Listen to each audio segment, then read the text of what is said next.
Hello, everybody. Welcome or welcome back to my YouTube channel. I hope you all are doing great. तो आज की इस video में हम इस टॉपिक के बारे में बात करेंगे कि इग्नू के असाइनमेंट्स को बनाने के लिए हमें किन चीज़ों का इस्तेमाल करना है एंड किन चीज़ों का इस्तेमाल हमने नहीं करना है। मैंने इसके बारे में ऑलरेडी एक वीडियो बना के चैनल पे अपलोड किया है। आई होप आप सभी लोगों ने देख लिया होगा। लेकिन सिंस उस वीडियो को पूरा 1 साल हो चुका है एंड अभी कुछ लेटेस्ट गाइडलाइंस भी आ गई हैं, तो उन चेंजेस को करके मैंने ये अब एक अपडेटेड वर्जन बनाया है। आप इस वीडियो को चेक कर सकते हैं एंड अपने इग्नू असाइनमेंट बनाने के लिए प्रोसीड कर सकते हैं। आप सभी लोगों को पता ही होगा कि असाइनमेंट्स जो है हमारा काफ़ी ज़्यादा वेटेज कैरी करते हैं टोटल मार्क्स के। इस वजह से इग्नू असाइनमेंट्स बहुत ही केयरफुली बनाने पड़ते हैं एंड सही से बनाने पड़ते हैं, बिकॉज कुछ गलतियों के कारण वे रिजेक्ट भी हो सकते हैं। बच्चों के मन में काफ़ी ज़्यादा डाउट्स आता है स्टेशनरी को लेके, पेन्स वगैरह मार्कर इस्तेमाल कर सकते हैं कि नहीं, कौन से पेजेस यूज़ करना चाहिए एंड क्या क्या डॉक्यूमेंट ज़रूरी हैं, मार्जिन वगैरह की जो भी इन्फॉर्मेशन है बेसिक बिल्कुल सिंपल मैं इस वीडियो में आपको प्रोवाइड कर दूंगी। एंड उसके बाद वीडियो के एंड तक मैं उम्मीद करती हूँ कि आपको कोई भी डाउट नहीं आने वाला है। ठीक है, बिल्कुल बेसिक एंड बिगिनर फ्रेंडली होने वाली है वीडियो। अगर आप फर्स्ट टाइम भी असाइनमेंट को सबमिट करने जा रहे हैं ना, तो भी आपको कोई समस्या नहीं आएगी ये वीडियो देखने के बाद। ठीक है, तो सबसे पहले हम बात करते हैं कि हम किस तरह के पेन्स का इस्तेमाल कर सकते हैं। तो पेन्स के लिए मैं आपको रिकमेंड करूँगी only blue and black pen. ठीक है, only blue and black pen का आपने इस्तेमाल करना है। आंसर्स लिखने के लिए ब्लू पेन, जैसा कि आप यहाँ पे सभी लोग देख सकते होंगे, मैं आपके आंसर्स आपको दिखा देती हूँ। मैंने यहाँ पे आंसर्स लिखने के लिए ब्लू पेन का इस्तेमाल किया है एंड क्वेश्चंस को लिखने के लिए यहाँ पे सिंपल ब्लैक पेन का यूज़ किया है। कुछ भी एक्स्ट्रा ऑर्डिनरी चीज़ नहीं है, आप सभी लोग भी जानते होंगे उम्मीद करती हूँ। तो ब्लू पेन का इस्तेमाल करना है आपने आंसर्स लिखने के लिए एंड ब्लैक पेन का इस्तेमाल करना है क्वेश्चन लिखने के लिए। अब बात आती है कि कुछ इंपॉर्टेंट कीवर्ड्स मान लो हो, तो उसको हाईलाइट कैसे करना है। वो भी सिंपल, पेंसिल है आपके पास, स्केल है, इस्तेमाल कर सकते हो। कोई भी इंपॉर्टेंट कीवर्ड है उसको जहाँ देखा अंडरलाइन कर दिया, सिंपल है। एंड काफ़ी सारे बच्चे पूछते हैं कि मैम हाइलाइटर का इस्तेमाल नहीं कर सकते हैं क्या।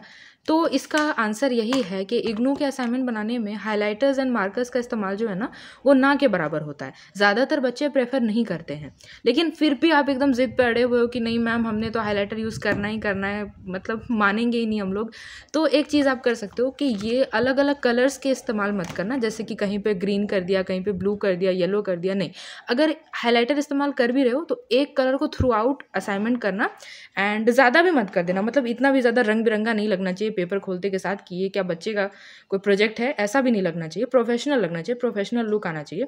तो रिकमेंड करूँगी कि अगर एकदम जिद ही है ना कि नहीं हाइलाइटर तुमने यूज़ करना ही करना है, तो ये येलो वाला जो आता है बेसिक कुछ कुछ अंडरलाइन करने के लिए, हाईलाइट करने के लिए इस्तेमाल कर सकते हो। कम करना एंड ऐसा नहीं करना कि येलो कर दिया, पिंक कर दिया, ब्लू कर दिया, हर पन्ने में अलग अलग कर दिया, समझ गए हो। प्रोफेशनल लुक चाहिए तो उसके लिए बहुत ज़रूरी होगा तो बस एक येलो वाला इस्तेमाल करना कहीं कहीं कुछ जगहों पे, बाकी तो अवॉइड करना क्योंकि ज़्यादातर इस्तेमाल नहीं होता है। पेन्स का समझ में आ गया। बाकी रेड एंड ग्रीन पेन का इस्तेमाल मत करना। रेड एंड ग्रीन पेन का इस्तेमाल इसलिए नहीं करना क्योंकि एक तो ऑफिशियल गाइडलाइंस में भी लिखा गया है कि कलर्ड पेन का इस्तेमाल नहीं करना है। तो ये तो दोनों आप जानते हो अथॉरिटिव पर्पसेस के लिए होते हैं। टीचर्स रेड पेन का यूज़ कर सकते हैं, आपके प्रिंसिपल वगैरह यूज़ करते हैं ग्रीन पेन का। तो आप स्टूडेंट हो ना अभी फ़िलहाल तो इग्नू में, तो आपको आंसर्स लिखने के लिए सिंपल ब्लू पेन है एंड क्वेश्चन के लिए ब्लैक पेन है। एंड हेडिंग्स वगैरह अगर देनी है ना कहीं पे भी या मार्जिन बनाना है तो उसके लिए एकदम लीस्ट पॉसिबल वे में रेड पेन का इस्तेमाल आप कर सकते हो। हेडिंग्स देने के लिए वो भी कहीं कहीं पे ज़्यादा इस्तेमाल आपने नहीं करना है। मार्जिन देने के लिए रेड पेन का हल्का सा इस्तेमाल आप कर सकते हो। ठीक है, ये हो गई पेन्स की बात। अब बात आती है पेजेस कौन से यूज़ करना है। पेजेस जो है बहुत ही सिंपल आंसर है, कोई भी A4 शीट आप इस्तेमाल कर सकते हो। गाइडलाइंस में मैं जानती हूँ मेंशन है फुल स्केप पेपर का इस्तेमाल। फुल स्केप पेपर जो होता है ना आपके A4 शीट से थोड़ा सा बड़ा आता है, लेकिन फुल स्केप पेपर हर किसी को अवेलेबल होता नहीं है, हर कोई समझते नहीं है। तो अब आप अगर इग्नू के रीजनल सेंटर पे भी पूछोगे ना कि हम जो है किन शीट्स का इस्तेमाल करें, तो वो भी आपको यही सलाह देंगे कि कोई भी नॉर्मल A4 शीट्स आप इस्तेमाल कर सकते हो। उसमें भी वैरायटी है, जैसे कि ये पूरा बंडल आपको 1 रुपीज़ का 1 पेपर मिल जाएगा। ये पूरा प्लेन होता है दोनों साइड से। आप जब एप्लीकेशन या कुछ ऑफिशियल चीज़ें सबमिट करते होंगे तो आपने देखा ही होगा प्लेन शीट्स, तो जो आपकी नॉर्मल फोटोकॉपी वाली शीट्स आती हैं आप जानते ही होंगे, तो वो शीट्स हैं। एक पूरा वो बंडल आप ले सकते हो। इस पर लिखने से होता क्या है कि आपकी जो हैंड राइटिंग है ना, या आपने जो भी फिगर बनाया, डायग्राम बनाया, सब थोड़ा खेल के आता है। जो भी कलर्स का इस्तेमाल आप करोगे, ब्लैक या ब्लू ही इस्तेमाल करोगे ना, तो वो थोड़ा सा ज़्यादा निखर के आता है। जैसे कि ये पेज पे आप देखो रूलिंग वाले में भी आता है, मैं ऐसा नहीं कह रही हूँ कि उसमें नहीं आता, लेकिन थोड़ा और क्लियर दिखता है, विजिबली दिखता है आपने क्या लिखा है। तो इस वजह से आप इसका इस्तेमाल कर सकते हैं। लेकिन कुछ भी चीज़ शुरू करने से पहले ऐसे ही नहीं लिख देना आपने कुछ भी, आपने मार्जिन देना है, 4 सेंटीमीटर का मार्जिन देना है गाइडलाइन के अनुसार। एंड मार्जिन देने के बाद आप जो है यहाँ पे लिख सकते हो। एंड इस तरह से आपने लिखना है कि पेज जो ओपन करें तो आपका जो सेकंड पेज पे लिखा, जैसे मान लो आपने इधर भी लिख दिया, तो पूरी तरह से खुले तो दिखना भी चाहिए कि आपने पीछे क्या लिखा है। ऐसे तो मैं आपको एडवाइस करूँगी कि अगर इस्तेमाल कर रहे हो इस तरह की प्लेन शीट्स तो दोनों तरफ मत लिखना, बिकॉज इतना ही क्लियर दिखने लगता है इसमें कि इधर लिखोगे तो इधर भी छप जाता है। मैंने भी यही किया है, जैसे कि आप यहाँ पे देख लोगे तो इस साइड मैंने नहीं लिखा है एंड मैंने एक ही साइड लिखा है, इस वजह से मेरी फाइल थोड़ी सी थिक भी हो गई है। तो आप यहाँ पे A4 शीट्स का इस्तेमाल कर सकते हो। लेकिन अब अगर आप चाहते हो कि नहीं हमने तो रूल वाला इस्तेमाल करना है, मान लो लिटरेचर के स्टूडेंट हो, मतलब नहीं समझ में आता है A4 शीट्स यूज़ करने का, तो ऐसे 2 साइड नोट्स, हाँ ये वाला है, 2 साइड रूलिंग वाला भी इस्तेमाल कर सकते हो। ये वाला दोनों साइड यहाँ पे रूलिंग दी हुई रहती है, आराम से इसमें लिख सकते हो। जो भी पेज परचेज करो या जो भी पेज बनाओ, अगर इसमें भी बना रहे हो तो ध्यान से सब पे पेज नंबर ज़रूर देना, क्योंकि ऑफिशियल गाइडलाइन है हर पेज पे पेज नंबर होना बहुत ज़रूरी है। यहाँ पे मैंने पेज नंबर अगर A4 शीट से इस्तेमाल किया तो मैंने हर जगह पेज लिखे हैं, आपने भी यही लिखना है। अगर रूलिंग वाला पेज लिया तो उस पर भी पेज नंबर अपने आप ही लिखा हुआ होना चाहिए, नहीं है तो पेज नंबर आप खुद भी लिख सकते हो, ठीक है। ये 2 तरफ रूलिंग वाला पेज है, ये भी इस्तेमाल कर सकते हो, कोई समस्या नहीं, बिल्कुल रिजेक्ट नहीं होगा। अगर आपके साइंस का बैकग्राउंड है एंड आपको जो है डायग्राम एक साइड बनाने पड़ते हैं, एक साइड लिखना पड़ता है, इस तरह के पेजेस भी इस्तेमाल कर सकते हो, इसमें भी कोई समस्या नहीं है। कोई भी पेजेस से इन शॉर्ट A4 शीट्स में कोई समस्या नहीं है, कोई भी एक बंडल खरीद सकते हो। अगर आपको लोकल शॉप्स में नहीं मिलता है तो आप डिस्क्रिप्शन में लिंक चेक कर लेना, मैंने जो चीज़ आपको लोकल शॉप्स में अगर ना मिले तो बैकअप के लिए मैंने अमेजॉन एंड फ्लिपकार्ट का लिंक भी दिया हुआ रहता है, आप वहाँ से चेक कर लोगे, वहाँ से भी परचेस कर सकते हो, ठीक है। ये आपकी हो गई पेजेस की इन्फॉर्मेशन। पेजेस को लेकर काफ़ी बच्चे पूछते हैं कि मैम कैमलिन की शीट्स हैं, प्रोजेक्ट शीट्स हैं, प्रैक्टिकल शीट्स हैं। अरे नॉर्मल A4 शीट्स प्लेन आप यूज़ करो, आपको सस्ता भी पड़ेगा एंड आपको ईजी भी होगा। क्यों उतना, आपको जाना है डिज़ाइन में। अच्छा हाँ, डिज़ाइन से याद आया, इस तरह की कलर्ड शीट्स जैसा कि मैंने बोला है नहीं इस्तेमाल करनी है, ये सिर्फ और सिर्फ प्रोजेक्ट में यूज़ होते थे। जब आप स्कूल में जाते होगे ना तब आप चार्ट पेपर, प्रोजेक्ट पेपर ये सब इस्तेमाल करते होगे, डिज़ाइन वाला ग्लिटर एंड ऑल। अभी ये आपका असाइनमेंट है, आपने ग्रेजुएशन या पोस्ट ग्रेजुएशन का असाइनमेंट देना है, तो उसमें इन सब चीज़ों की ज़रूरत नहीं पड़ती है, सिर्फ और सिर्फ प्लेन शीट्स का आपने इस्तेमाल करना है। आई होप यहाँ तक आप सब कुछ समझ गए होंगे। अब इतनी जो बातें मैंने बता दी तो सैम्पल के लिए मैं आपको दिखाती हूँ कि एक बेसिक सिंपल असाइनमेंट दिखता कैसा है। ये मेरा एक पेज है ना, मैंने यहाँ पे पेन का इस्तेमाल किया है, मार्जिन बना लिया है, सिर्फ और सिर्फ फ्रंट पेज पे मैंने किया, मैंने पहला जो क्वेश्चन है सिर्फ उस पर किया, उसके बाद एकदम सिंपल बेसिक मार्जिन बनाया हुआ है, आंसर लिखा हुआ है। मैंने A4 शीट प्लेन शीट का इस्तेमाल किया, पिछले साल मैंने रूलिंग का इस्तेमाल किया था, इस साल मैंने प्लेन शीट यूज़ की, मैंने सोचा कुछ चेंज करके देखा जाए। एंड मुझे प्रैक्टिस नहीं है एक्चुअली A4 शीट पर लिखने की, तो इस वजह से मुझे पेंसिल से लाइन्स खींचनी पड़ी सीधा सीधा लिखने के लिए। मन करेगा तो इसको इरेज कर दूंगी, वैसे ऐसे भी अच्छी लग रही है, पता नहीं मन नहीं कर रहा इरेज करने का, फिर भी इसको अगर मन किया तो मैं इसको इरेज कर दूंगी। एंड मैंने क्या किया है, मैंने इस साइड नहीं लिखा है एंड मैंने सिर्फ और सिर्फ इस तरफ लिखा है, क्योंकि काफ़ी प्रेशर से मैं लिखती हूँ तो इस तरफ से छप जाता है, अच्छा नहीं लगता, बहुत ज़्यादा मेसी लगता है, इस वजह से मैंने एक साइड छोड़ करके यहाँ पे लिखे हैं। आप भी इस तरह से लिख सकते हैं। बात यह है कि आपने कोई भी काटा बीटी नहीं करनी है। यहाँ पे मैंने ना के बराबर यहाँ पे कोई भी चीज़ को काटा है एंड हेजी बनाया है, आपने भी यही करना है। बस आपको की पॉइंट यही है कोई भी एक अच्छा असाइनमेंट का कि आपको नीट एंड क्लीन सबमिट करना है। आप देख सकते हो मेरी हैंड राइटिंग बिल्कुल कोई आउटस्टैंडिंग नहीं है, बिल्कुल बेसिक है एंड उतनी अच्छी भी नहीं है। आपकी हैंड राइटिंग हो सकता है मुझसे कई ज़्यादा बेहतर हो, तो आप अपनी सुंदर हैंड राइटिंग में लिखोगे, क्लीन लिखोगे, सिंपल लिखोगे तो आपको मार्क्स मिलने ही मिलने हैं। आपको आंसर्स जो है वो आप जानते ही हो, आप आंसर्स कहीं से भी फाइंड आउट कर सकते हो। फॉर एग्जाम्पल ये आपका स्टडी मटेरियल है, स्टडी मटेरियल है, उसमें आपको मार्क कर लेना है कौन से आंसर्स आपको लिखने हैं अपने वर्ड्स में, उससे आप अपने स्टडी मटेरियल से देख के भी लिख सकते हो। लेकिन अगर आपको बहुत ज़्यादा ये टाइम टेकिंग लगता है तो मैंने एक वीडियो बनाई हुई है कि आपको असाइनमेंट का सोल्यूशन फ्री में कहाँ पे मिलेगा, उस वीडियो को चेकआउट करोगे तो आपके आंसर्स की जो प्रॉब्लम है वो भी आई होप सॉल्व हो जाएगी। तो ये मैंने एक सैम्पल असाइनमेंट का एक क्वेश्चन दिखाया है, ये पूरा असाइनमेंट नहीं है। तो असाइनमेंट कितने पेजेस का होना चाहिए, वर्ड लिमिट वगैरह डिस्कस कर लेते हैं, ठीक है। तो असाइनमेंट पेजेस जो हैं 4 to 5 मिनिमम आपको ने पेजेस लिखने हैं, अगर 20 मार्क्स के क्वेश्चन है तो। अगर आपके वर्ड लिमिट्स मेंशन है तो वर्ड लिमिट्स का ऑफकोर्स यूज़ करोगे, 500 वर्ड्स है तो आपको 6 से 7 पेज लिखने हैं। एंड अगर आपने एक पूछना है कि मिनिमम पेजेस का ईच असाइनमेंट कितना होना चाहिए, तो मिनिमम मैं कहूँगी 35 पेजेस का, इससे कम नहीं होना चाहिए। एंड इससे ज़्यादा आप कर सकते हैं बट बहुत ज़्यादा भी नहीं होना चाहिए, अब एकदम 70-80 पेजेस का नहीं होना चाहिए, बट मिनिमम 35 पेजेस का आपको होना चाहिए ईच असाइनमेंट, ठीक है। तो यहाँ पे पेजेस की भी लिमिट एक डिस्कस हो गई, पेजेस के टाइप डिस्कस हो गए, पेन्स एंड स्टेशनरी का इस्तेमाल मैंने बता दिया कौन सा करना है कौन सा नहीं करना है, पेजेस डिज़ाइन वाले इस्तेमाल नहीं करने हैं। डॉक्यूमेंट्स का जो इस्तेमाल है वो कैसे करना है, एक तो मैं आपके लिए सेपरेट वीडियो बनाऊंगी कि इग्नू में कौन कौन से डॉक्यूमेंट्स बहुत ज़रूरी हैं एंड वो आपको लगाने ही लगाने हैं, उस बारे में मैं सेपरेटली बताऊंगी। अभी यहाँ पे बेसिक है जो आपको काम अभी तक प्रिपेयर करके रख लेना है, वो क्या, क्वेश्चन पेपर का एक प्रिंट आउट आपको चाहिए।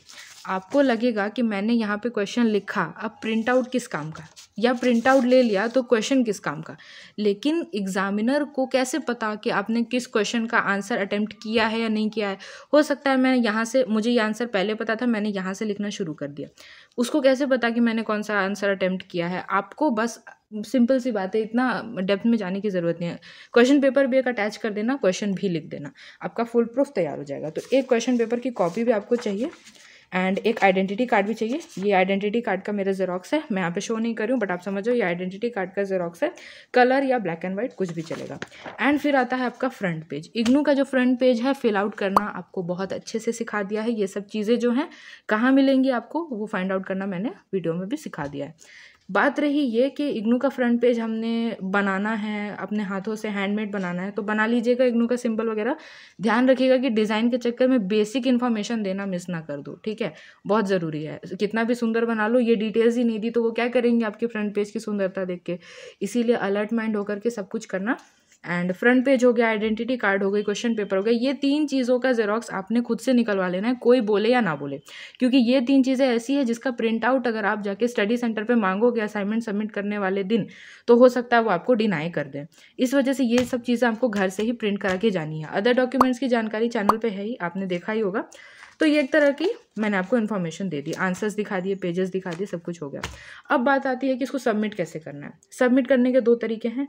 आप जो है पंच मशीन का इस्तेमाल कर सकते हैं, आप यहाँ पे देख ही रहे होंगे कि मैंने यहाँ पे होल्स बना दिए हैं, मैं इसको अटैच करके दे सकती हूँ। एक सैंपल आपको दिखाती हूँ, ये देखिए मैंने इस तरह से इसको इधर से होल बना करके पंच मशीन का यूज़ करके इधर से इसको अटैच कर दिया है।